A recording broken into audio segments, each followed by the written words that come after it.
Deputy CM Pawan Kalyan సాయంత్రం BJP పెద్దలతో భేటీ అవుతారు.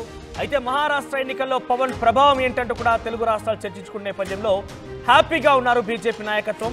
మహారాష్ట్ర ఎన్నికల్లో పవన్ ప్రభావం చాలా తీవ్రంగా ఉంది. ఆయన వెళ్ళిన నియోజకవర్గంలో ప్రతి చోట కూడా బీజేపీ విజయ దుందుబి మోగించిన నేపథ్యంలో బీజేపీ నాయకత్వం కూడా పవన్ కళ్యాణ్ తీరుపైన కొంత హ్యాపీగా ఉన్నారు. ఈ నేపథ్యంలో పవన్ కి మరిన్ని కీలక బాధ్యతలు కట్టబెట్టే అవకాశం కనబడుతోంది. రాత్రి ఢిల్లీలోనే బస చేస్తారు ఆయన. మహారాష్ట్ర ముఖ్యమంత్రి ప్రమాణ స్వీకారంలో రేపు జరిగేటువంటి కార్యక్రమంలో కూడా పాల్గొంటారు. ఇక పవన్ కార్యక్రమాలకు సంబంధించి రేపు అక్కడ మహారాష్ట్ర ముఖ్యమంత్రి ప్రమాణ స్వీకారం. ఈరోజు ఢిల్లీలోనే అగ్రనాయకులతో బీజేపీ నాయకులతో మాట్లాడబోతున్నారు ఆయన. సౌత్ ఇండియాకి మనం మొదటి నుంచి మాట్లాడుకున్నాం. సౌత్ ఇండియాకి ఒక అస్త్రంలా పవన్ కళ్యాణ్ దొరికారు. రేపటి రోజున సౌత్ ఇండియా వ్యాప్తంగా పవన్ కళ్యాణ్ సేవల్ని ఎన్డీఏ కూటమి వినియోగించుకునే అవకాశం ఉంది. సో మరిన్ని అప్డేట్స్ మా ప్రతినిధి గోపి అందిస్తారు. గోపి, పవన్ కళ్యాణ్కి ఎటువంటి బాధ్యతలు రాబోతున్న ఎన్డీఏ కూటమిలో? ముఖ్యంగా ఆయన మహారాష్ట్రలో తన సత్తా చాటారు. ఎన్నికల ప్రచారంలో పాల్గొన్న ప్రతి చోట కూడా బీజేపీ అధికారంలోకి వచ్చింది. కాబట్టి ఈరోజు జరగబోయేటువంటి ఈ భేటీలో పవన్కి ఏ బాధ్యతలపైన చర్చ జరగబోతోంది? ముఖ్యంగా హస్తినాలో పవన్ కళ్యాణ్ పై ఎటువంటి చర్చ కొనసాగుతోంది?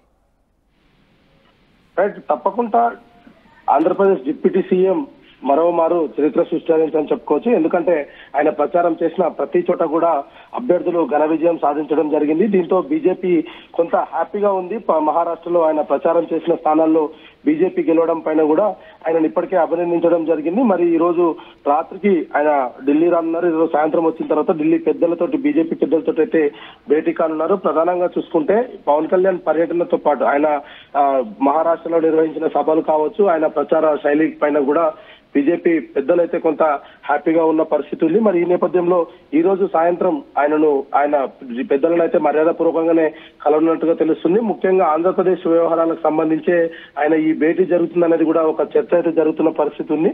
మరి మహారాష్ట్ర ఎన్నికల తర్వాత ఆయన ఢిల్లీకి రావడం అనేది, అదేవిధంగా అగ్రనేతలందరినీ కూడా ఈ రోజు సాయంత్రం ఆయన కలవనున్న నేపథ్యంలో పవన్ కళ్యాణ్ పర్యటన కొంత ప్రాధాన్యత సంతరించుకుందని చెప్పుకోవచ్చు. మరి దక్షిణ దేశంలో, ఏదైతే దక్షిణ భారతదేశంలో ఇప్పటికే బీజేపీ కొంత వీక్ గా ఉన్న పరిస్థితి గతంలో మనం చూస్తూ వచ్చాం. మరి ఇప్పుడు ప్రధానంగా పవన్ కళ్యాణ్ తో జరిగిన ఈ యొక్క భేటీ తర్వాత మరి ఆయనకు ఏమైనా కీలక బాధ్యతలు అప్పచెప్తారా, లేదంటే ఆంధ్రప్రదేశ్ తో పాటు బీజేపీకి సంబంధించిన ఏదైనా కీలక బాధ్యతలు ఆయనకు అప్పచెప్తారన్నది కూడా ప్రస్తుతం అయితే మనం వేచి చూడాల్సిన పరిస్థితి అయితే ఉంది. ఏదేమైనా సాయంత్రం ఆయన బీజేపీ పెద్దలను కలవడం తోటి ఆయన పర్యటన అంతా కొంత ఆసక్తికరంగా మారిన పరిస్థితి అయితే కనపడుతుంది. మనోజ్, గోపి, అంటే ఆయనకి బాధ్యతలు ఇచ్చి ఏ రకంగా ముందు తీసుకెళ్లబోతుంది ఎన్డీఏ కూటమి? రేపటి రోజున మరికొన్ని రాష్ట్రాల్లో కూడా ఎన్నికలు ఉండబోతున్నాయి.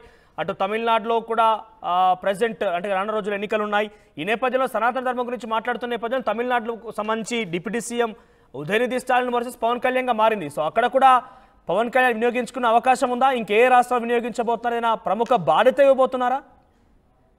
ఖచ్చితంగా చూసిన పరిణామాలు అయితే ఆయనకు చాలా కీలకమైన రోల్ కట్టబెట్టే పరిస్థితి కనపడుతుందని చెప్పుకోవచ్చు. ఎందుకంటే కూటమిలో భాగంగా ఇటు జనసేన అధ్యక్షుడిగానే కాకుండా ఆయన బీజేపీలో ఒక కీ రోల్ పోషించే పరిస్థితి ప్రస్తుతం అయితే నెలకొందని చెప్పుకోవచ్చు. ఎందుకంటే ఇటు ఆంధ్రప్రదేశ్ ఎన్నికల సందర్భంలో కూడా ఆయన స్ట్రైక్ రేట్ 100/100 రావడము, అదేవిధంగా మహారాష్ట్రలో ఇప్పుడు ఆయన ఏదైతే ప్రచారం చేస్తున్నారో ఆ మహారాష్ట్ర ప్రచారంలో కూడా ఆయన ఎక్కడైతే ప్రచారం చేశారో ఆ స్థానాలంతా కూడా బీజేపీ కైవసం చేసుకోవడం తోటి రానున్న రోజుల్లో ఆయన అవసరాలను అయితే ఖచ్చితంగా బీజేపీ ఉపయోగించుకుంటుంది. ఎందుకంటే తమిళనాడుకు సంబంధించి కావచ్చు, ఇతర రాష్ట్రాలలో కూడా రేపు రాబోయే రోజుల్లో ఢిల్లీలో కూడా ఎలక్షన్స్ ఉన్నాయి. మరి ఈ నేపథ్యంలో ఇటు ఢిల్లీకి అంటే కేంద్రం ఖచ్చితంగా ఆయనను బీజేపీ అధినేతలు అయితే ఖచ్చితంగా ఆయనను ఒక స్టార్ డ్రమ్ గానే ఆయనను సేవలైతే ఉపయోగించుకునే పరిస్థితి అయితే కనపడుతుంది. మరి ఈ నేపథ్యంలో సౌత్ కు సంబంధించి కూడా ఆయనకు ఏదైనా కీలక బాధ్యతలు కూడా కట్టబెట్టే అవకాశాలు కనపడుతున్నాయి. సనాతన ధర్మ బోర్డు ఆయన గతంలో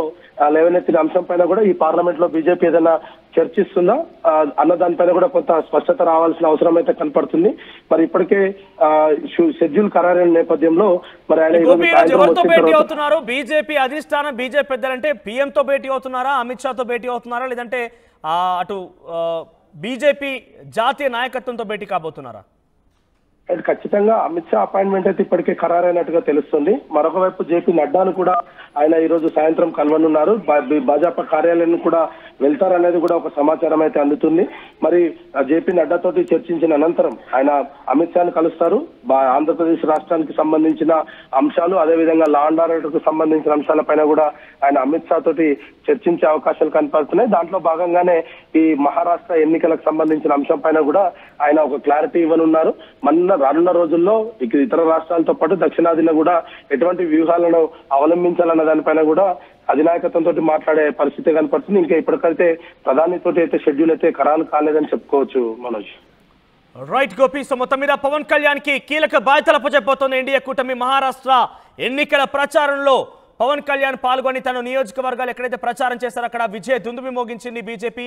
ఈ నేపథ్యంలో రానున్న రోజుల్లో మరింతగా ఆయన సేవలు వినియోగించుకునేందుకు, మరింతగా ఆయన చరిస్మాని, ఆయన మాటల్ని, ఆయన యొక్క పర్ఫార్మెన్స్ ని, ఇన్ ద సెన్స్ ఆయన ఎత్తుకున్నటువంటి ఆ నినాదాలని, ఐడియాలజీని మరింతగా బీజేపీ వినియోగించుకునేందుకు సిద్ధమవుతోంది. ఈ నేపథ్యంలోనే జాతీయంగా ఆయన ప్రచార సేవల్ని వినియోగించుకోబోతోంది.